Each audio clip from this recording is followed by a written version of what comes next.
And so it's really leveraging the free market to drive these emission reductions, which I love it that it's in that space. And I can also see too that one of the challenges has been in the industry that no matter how clean you do it or produce your energy, you are all getting paid the same price, which could be frustrating.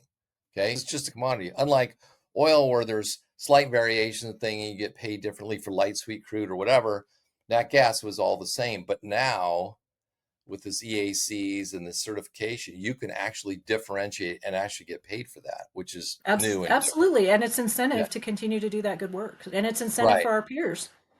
Yeah, and also incentive when ops can start to see the real-time empirical data, they know what to tweak. Because I watched your own journey of saying, hey, we started off at this method intensity, we did this thing, and you could see almost immediate results of getting it down to where you took it down a significant chunk and kept it there because you had all this empirical data.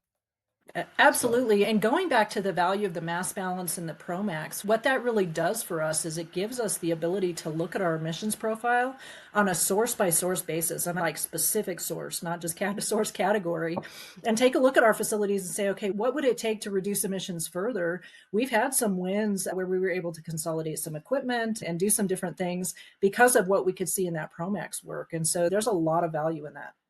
So as you kind of look out, and I know you and I both are looking out at the future and saying, what's the EU going to do? What's going to be happen to LNG? What does Japan require? Can we participate in those programs? And more requiring this EAC. Do you see empirical gas over time becoming the standard?